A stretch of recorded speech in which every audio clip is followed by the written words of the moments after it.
One of the things that I've come to understand that's possibly a bit of a hindrance for Westerners is that monks do not tend to talk with Westerners uh, in public, in print, except in very rare circumstances, about certain topics, Mm-hmm. which would then, by the monk talking about those topics, he would talk about them in a way that indicates that he knows what he's talking about. Yeah. And therefore, telling people that they have attained things um, is like that. Now, we're talking about it in the sense of bragging rather than in the sense of teaching the Dhamma. Mm-hmm. But that also can kind of technically stand in the way. So the Mahasi system in particular um, does not give all of the teachings. Okay. There's stuff that I think are intentionally left out. Yeah. But I don't know too much about Yuta Dhamma other than I've heard some very good things about him from someone I really trust. Uh-huh. And that's the extent of that. So um, basically, if we go back to Anapanasati Mm-hmm. and see what's actually written there, then we can come to understand how most of the practices that we find in the West have holes in them. And one of those holes would be one of the steps of Anapanasati Okay. as a complete practice. Mm-hmm. Now, one of the disadvantages of the Wat Suan Mok was with Bhikkhu Buddhadasa's idea of rather than teaching first graders only the first grade and second graders only the second grade, let's teach the first and second graders about the whole path so that even if they don't get any more instructions, they'll understand how to do the whole path. Unfortunately, that doesn't necessarily work for many students to hear what the whole thing or the whole show is. That most retreats are structured around one step at a time. And since most retreats have beginners, almost all retreats have to then do the same beginner stuff over and over and over again. Right? Yeah. That means that eventually we're going to be missing stuff Mm-hmm. that has to be added to it. Mm-hmm. All right. So in a way, you can think of I'm either going to be plugging holes or plugging in the holes in your practice, Mm-hmm. or another way of speaking is maybe we're just going to turn the whole thing upside down and start again. Yeah. Okay. Yeah. So um, one of the important points that we look at is that these things that we're doing in what we're calling meditation, and I actually uh, would prefer to use the term anapanasati because that we know what we're talking about. Mm-hmm. But the word meditation is just kind of all over the place. Mm-hmm. Yeah. So, whatever we're practicing, it would be, in fact, bringing it back to the practice of anapanasati, Mm-hmm. and that's the actual teaching that the Buddha gave. And that in this teaching of Anapanasati, the Buddha talked about the various groups of people that were there, including those that were practicing the Brahma Viharas or metta Mm-hmm. meditation. In fact, metta, when fully and properly understood, is an aspect, but only an aspect of Anapanasati. Mm-hmm. But it's quite an important quality to it. And so when we understand that the practice of Anapanasati is a complete system and that it's got a lot of different aspects, Mm-hmm. 16 altogether. Uh-huh. You probably heard that at Wat Suan Mok. Yeah, yeah, yeah. 16 I steps have a of little book. Yeah. Anapanasati. Pardon? I have the little book from Buddha Dasa Bhikkhu. Okay. So the 16 steps of Anapanasati are actually broken down into four groups of four each. Mm-hmm. And that makes it much easier to remember as well as how to practice it. Mm-hmm. And that is the body, the feelings, the mind, and the mind's objects. Those are the four satipatthana. So we practice Anapanasati for the fulfillment of the four foundations of mindfulness, Yeah. where the Mahasi system generally narrows down and focuses down more to just the Satipatthana Sutta Mm-hmm. and fill in their blanks through other books like the Visuddhimagga and other later works, rather than going back to the practice of the Buddha. Yeah. And so that's one of the things that is there that Bhikkhu Buddhadasa keeps pointing back to. Let's do it according to the suttas, not according to the later literature. Okay. And so to introduce Anapanasati in a way of incorporating it, the first thing that we can say is that while we discuss it in an organized way generally, we can in fact practice it in a more natural way. Mm-hmm. But the natural way that we practice is not going to be the way that it would be laid out according to a standard. And since the standard is Satipatthana, then that means body, feeling, mind, and mind's objects, but that's not the way to be practicing. Okay. That the first thing that we need to do then is to look at how does the Eightfold Noble Path itself fit into Anapanasati? Or another way of asking the question is that in order to practice the Eightfold Path, we use Anapanasati to Mm-hmm. do it. That Anapanasati is actually the application of the Eightfold Noble Path. Mm-hmm. Most specifically, 5 of the 8. The other 3 are Sila. Mm-hmm. And basically, the way that a noble looks at Sila is something to be, let's call it in the sense of wrong behavior, is something merely to be avoided through wisdom, not because it's a rule or a training technique, that it's the outcome. Mm-hmm. Of course, when my mind is completely free of suffering, I'm not going to go around causing anybody suffering. Mm-hmm.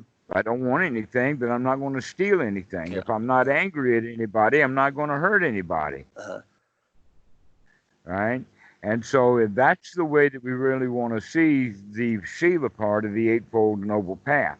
The other 5 parts are right view, right sati, waking up, right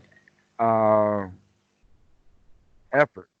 And this is a key ingredient, right effort, bringing about one's right attitude. Now, this new attitude is basically a world view. Mm-hmm. And that world view, the view of the world of the Buddha, is that the Buddha is a lion. He's a winner. He's got it nailed. He knows what he's doing. Complete 100% confidence. Bango. That's our attitude. Nice. We've Yeah. got this thing nailed. Okay. Mm-hmm. Well, most people don't have that attitude. No. Most people have the attitude of I'm angry means that the anger has consumed me. Yeah. Now I am the anger rather than the anger is just separate. Okay. Yeah. But the noble will say, anger, I see it. Mm-hmm. So the way that we begin to practice in is by understanding that the Eightfold Noble Path are skills to be developed. Mm-hmm. And that in the Anapanasati Sutta, these items are actually listed then as skills to be developed. And so one's right attitude, one's right view is the thing that kicks things off, in the sense that you wouldn't have called me, you wouldn't have gone to watch Someone Moke, you wouldn't have ever meditated without the idea that there is in fact suffering and something could be done to eliminate it. Uh-huh. Yeah, So way down inside, you already had the wisdom that winds up being the entire teaching of the Buddha, dukkha, dukkha nirodha. Mm-hmm. That's our beginning right view. Mm-hmm. Which then a little bit later says is that not only is it right view in general, or the bigger example would be dukkha, dukkha nirodha as concepts, but dukkha right this very second. versus getting out of that dukkha right this next very second is dukkha, dukkha nirodha, something that's happening right now. And that we have the view then that we can stop that dukkha right now. We know we can do it. This is, in fact, part of the attitude that we're developing. But it starts with the right view. Yeah, I can do this. So now we give the instruction of that this, in a sense, is a breathing meditation to watch the breath.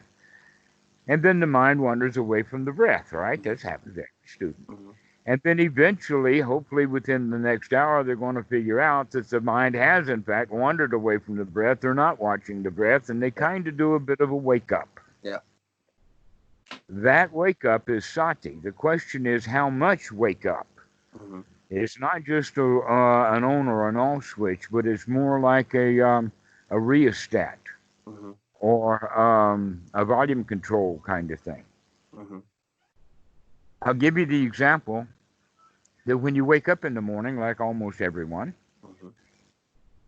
not everyone, because we'll give an alternate example. Almost everyone, when they wake up in the morning, they have the thought, I'm going to lay here for a while. I'm not fully awake. Let me set the snooze alarm. In fact, we even may plan on that in advance and set the alarm so that it will snooze, right? Yeah. Nobody, when they first wake up, jumps right out of bed. All right, they're not fully awake. It takes a while for us to get up to the point of when we're fully awake, and the fully awakeness has to do also with the quality of getting out of it, getting out of bed. Yeah. All right, let's look at the fact that mindfulness, when we're sitting in practicing, that our sati, we need to develop it so that it comes quickly, it comes fast, and it comes open and complete. That we don't just wake up a little bit and say, oh, I'm not watching the breath. Because, in fact, that's not enough. We can, in fact, wake up enough to see the dukkha, but not wake up enough to get out of it. Like we can wake up enough to see the bed, but we can't wake up enough to get out of it. Okay. So I offer you a couple of examples, but the easy example is, because everybody's seen the movies about it or gone through it, and that is Army boot camp. And everybody's there in the rack asleep. And then the DA comes in, or the drill instructor, the DI comes in, banging his baton, making a lot of noise. What happens? Everybody immediately jumps out of bed and stands at attention, right? Fast as they can. If that drill sergeant sees anybody still in his rack, he's going to go hit them with his baton, and everybody knows it. They've got to get up, all right? The other example then would be the Zen stick. Why do the Zen masters have a Zen stick? You know, it's not just a stick. Generally, it's a piece of bamboo with a slit down the middle so that the two hands will clap together, making a large sound. The question is, who does he hit? All the students, right? Well, no, he only hits one or two, and when he hits somebody, that sound's going to wake everybody up. He only needs to hit one, so who's he going to hit? Let's put it this way. The guy who does not know the Zen master is behind him is the one who gets hit. So everybody else knows the Zen master is there, and they're going to straighten up just a little bit. And the Zen master can see that. They're alert. They're wake up. Here they are. Okay? So this is the quality, because later in the Zendo, especially in the training in later years, the monks are there asleep in the dormitory together. The Zen master walks in with his Zen stick. Who's he going to hit? No one. Yes, he is. He's going to hit whoever's still asleep in the bed. Everybody else is already up. They know he's in the room. He doesn't have to bang around like the drill sergeant does. Just the Zen master coming in, and they know it, and he's up, and they're up. Okay? This is different kind of awareness than people getting really stuck into deep concentration or deep states. This is to be here now, to be awake to what's going on. And this is the quality that we're looking for with Anapanasati, is to wake up. rather than go deep. Yeah.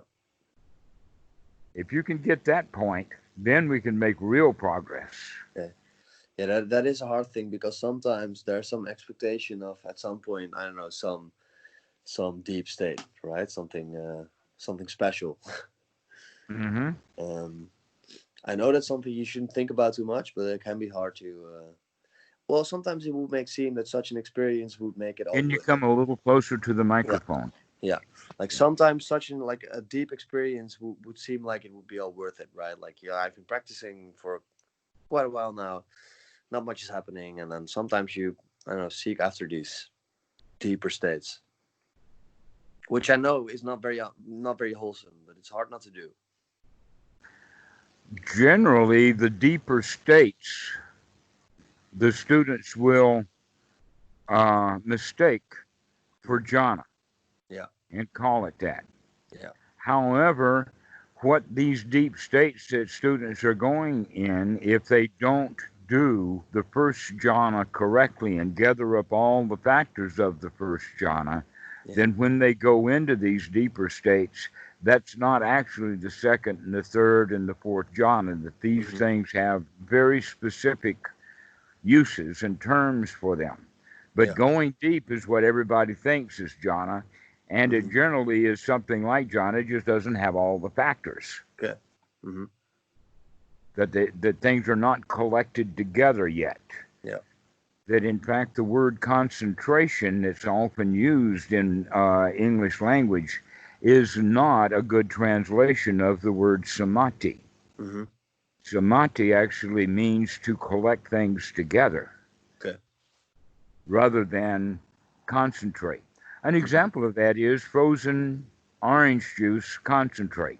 Yeah. Have you ever heard of such a product? Yeah, I have. Okay, so they take the water out. That's why it's concentrated, right? Yeah. And they store it and they transport it. Hmm. That, but can you use it that way? Do you actually take that frozen concentrate and consume it directly? No, you don't. No, what do? We put it back into its original form as best we can by adding water, Yeah. which now means that it's now samadhi. Yeah. Before, while it was in concentrated state, it wasn't in samadhi. Hmm. It was missing something. Okay. Now that we add the water, so in a way, concentration and samadhi are opposites. Okay. Okay. Because what the goal is to get the mind organized and unified, Hmm. bringing all of the factors together. Hmm. The factors of the Eightfold Noble Path would be the factor of right view, Hmm. right sati, Hmm. right effort, and right attitude. Yeah. And when those things come together, they form a unified mind. Number 5 on the list is right samadhi. The mind Yeah. is unified. Yeah. All right. So we need to practice Anapanasati then for the unification of the mind. Uh-huh. And how we do that is in Anapanasati is we practice to bring the unification of all of the factors Yeah. of the first jhana together. Hmm. Now, what are the factors of the first jhana? One of them, the big one, the most important one, is to have a mind free from hindrances. Hmm.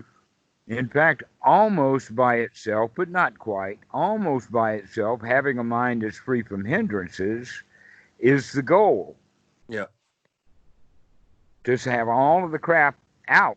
Hmm. And those hindrances can either be thoughts or feelings or inclinations or urges or anything else like that. Yeah. And that we call them hindrances because they hinder us from being in a nice state of mind. Yeah. So the first aspect is to be free from the hindrances. Hmm. Once we gain freedom from the hindrances, Hmm. that leaves us freedom then from feeling bad, and we can kind of decide how we do want to feel. Yeah. This is where we actually develop the skill of sukha and piti. Okay. Now, the sukha and piti is developed through right thought. Hmm.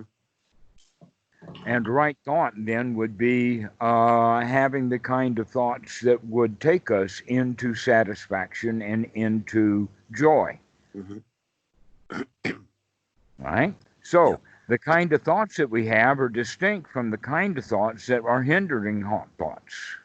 Yeah. Hindering thoughts are like, I got to go to town tomorrow, I've got to go buy another laptop, and blah, blah, blah, blah, blah. Those are all Hmm. hindering thoughts, Yeah. right? Hmm. But the kind of thought is, wow, this is really nice. Yeah. That, yeah, oh, what a good breath this is. Okay. Yeah. And so Uh-huh. we're beginning to have good, delightful, wholesome thoughts of gladdening the mind. Yeah. And by gladdening the mind, we begin to lighten it up so that we begin to feel this rapture pity sequence Hmm. going on Hmm. as kind of the results of both a result of being free from hindrances as well as skills to be further developed. Uh-huh. Now, both rapture and are actually piti and sukha have many similar qualities, but there's some distinctions. Yeah. One of the qualities that they share in general is satisfaction, Hmm. contentment, safety, security, Hmm. relaxation. But piti has an additional thing to it, which would be that it's got energy in it. Hmm. It's got a yippee ki a yeehaw Yeah. Yeah. kind of quality to it. Hmm. And so, two examples would be like at New Year's, the ball drops and everybody counts down 9, 8, 7 on New Year's Day night. And then when it goes to 12 midnight, everybody cheers. Yeah. That's the pity. Yay! We just burned up another year wastefully. And then they sing a song like Auld Lang Syne or whatever, which is now the sukha. Everybody's rocking back and forth, and it's a happy moment. Yeah. The same thing happens in the football game when the team scores a touchdown Yeah. or they score a goal, and everybody jumps up. Yay! We scored! We scored! That's the pity. That's the success. And then Yeah. they sit down and and relax. Hmm. That's the sukha. Okay. Okay. Nice. And these are skills to be developed, but they don't talk very much about it in the Mahasi method. No, not at all. I agree. And they don't talk enough about it at the retreat at Watso and Mok. Hmm. But the rapture and the sukha are actually skills to be developed. Hmm. And when we do develop those, along with the breathing, when the breathing is done correctly, Yeah. now we have uh, the gathering together of the factors of first jhana. Yeah. So this is where we come in with right effort. Hmm. We have to take the effort to gladden the mind, to make it yeehaw, Hmm. to say, I really like being free from the hindrances, Yeah. and then start developing the skills of feeling relaxed and comfortable Hmm. and joyful Hmm. and in a state of not needing anything. Yeah. Now, that's a whole lot better than being in the state of wanting to be enlightened. Yeah. Exactly. Yeah, I agree. So the whole idea is to turn all of those wants and desires upside down so that we can find a state of satisfaction Hmm. and then start to develop that as a skill. So that instead of having the developed bad habit of keep wanting and wanting and wanting and wanting, now we're developing a new habit of being satisfied and not wanting being in a state of wanting something. Hmm. And so the old habits are being slowly replaced with the new. And that happens immediately. Within 1 or 2 seconds after you realize that the mind has wandered away from the breath, Hmm. gladdening the mind, taking a deep breath, and letting the that out breath especially go into a sigh of complete relaxation. Yeah. Okay. And it only takes a second Yeah. or two. But it needs Yeah. to be practiced over and over and over again because it's just natural for the mind to wander away back into hindrances. Yeah. Hmm. And so this is the actual practice of Anapanasati at its basic level. Hmm. But there's one more quality of the right effort, Hmm. and that is the effort to actually start taking long, deep breaths intentionally. Okay. with every in-breath, you know that it's a long, deep in-breath, and with every out-breath, you know it's a long, deep out-breath. Mm-hmm. Now, just as an example, let's say that most people, when they're without thinking about it, the normal breathing is somewhere between 40 and 60%. Yeah. On an in-breath, they take a little bit of air in, but they've already got a lot of air, maybe a third or 40%. And then when they breathe out, then they breathe out a little bit of air, back to down to 35 or 40%. What we're going to do here is we're going to work a little differently from that, but we're not going to go to extremes of 0 and 100%. Yeah. It's more like about 80 and 30 Okay. or 80 and 25, so that when we breathe out, we actually breathe out, but we don't have to make sure of forcing all of that last air out, Yeah. Okay. Mm-hmm. because this is an easy breath. Mm-hmm. And so when we take our deep in breath, then we come to a natural full breathing point, and then we stop. Okay. Okay, this can I talk to students about this in the sense of 5-5-2. Not that you're going to count all the breaths, every breath, all the time, but rather to get yourself into a rhythm, perhaps by counting the breath. So you'd have like a count of 5 on the in breath and a count of 5 on the out breath, and then a count of 2 between the out breath and the in breath. Okay. Getting that little space after the out breath is that sweet relaxation point. Okay. And so after we get the breathing in that way, this takes effort for the beginner. Mm-hmm. This is real effort, in fact, because we've been known, most people breathe at about about 20 breaths a minute. This technique right now is taking us down in the range of 5. We generally count a little bit faster than that, so it may be a little bit more, Mm-hmm. but we're still talking about by counting to 5 for the in and the out breath. That gives us time to really recognize that this is a complete breath. Now, the important part is that this is actually an oxygenating breath and an exhaustive out breath, Mm-hmm. that we actually do want to exhale not just the carbon dioxide, but any of the other kind of waste that comes out through the breath. Yeah. And then when we breathe in, we're going to breathe in and oxygenate the blood. So in fact, what we're doing is we're changing the blood chemistry intentionally. Mm-hmm. We're lowering the pH level. Yeah. So Buddha didn't know about pH levels, but he knew what he was doing. And he knew that it felt nice. It's a good feeling. Mm-hmm. Being uptight and quick and breathing fast and all of that is not a relaxed state of mind. When we're actually relaxed, we're actually in breathing slower Yeah. and more fully, Yeah. and gives us ability to think. Mm-hmm. So we have to add this quality of Anapanasati to it to make sure. Here's another point, that if you just look at the breath a little bit, Yeah. then it's easy for the mind to wander away. Mm-hmm.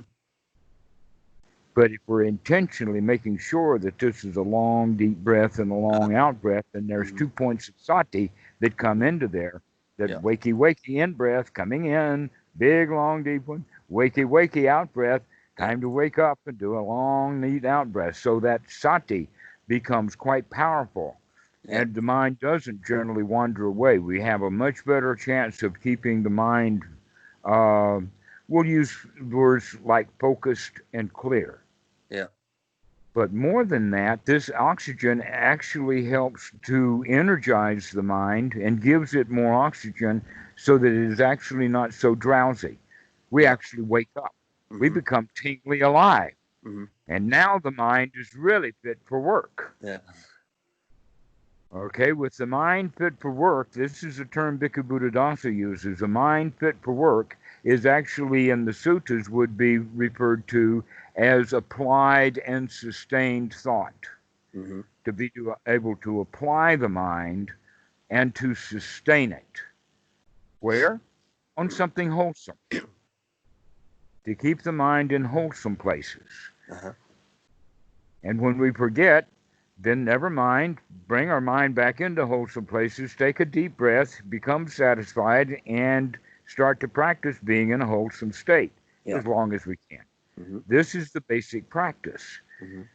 And it doesn't take long to get into a nice state. Once you get into the habit of, Ah, what a nice day. Yeah. Okay. Yeah. Yeah. And so we begin to practice being in a good state of mind. We have Yeah. sukha. It's Yeah. a skill to be developed. It's not Mhm. an aftermath. It's not that just because the mind is free from hindrances Mhm. that sukha naturally arises. Mhm. But the sutta does say that sukha is born of the seclusion. In other words, being free from the hindrances will give birth to sukha. Yeah. But now we have to actually intentionally practice it, make Yeah. it a skill, Yeah. let it grow into really deep, deep satisfaction. Yeah. Yeah. Yeah. Now, most students, what they're doing is that they're going deep, deep, hoping to find bliss down there someplace. Yeah. It's the other way around, though. We develop the bliss, and as the bliss develops, now we can go deep. Yeah. Okay. Uh-huh. Yeah. Makes sense. I don't hear you now. The Okay, microphone's I said completely. that. I said that makes sense. That makes Yeah, I sense. don't hear you. Yeah. Do you hear me now? No, no sound. Is that my problem? I'm not sure. I'm just. Is this better? Any better? Hang on, let me see if this is my problem.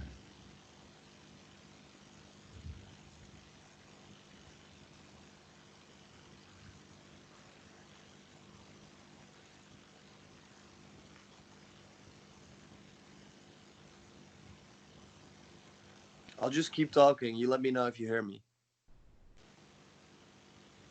But I don't think I don't think you do. No sound. My microphone is on.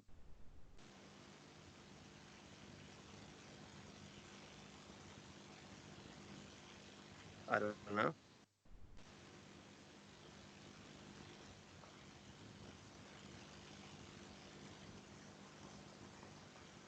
I can call you back.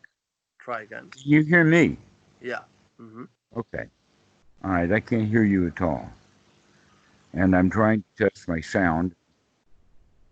What about I call you again?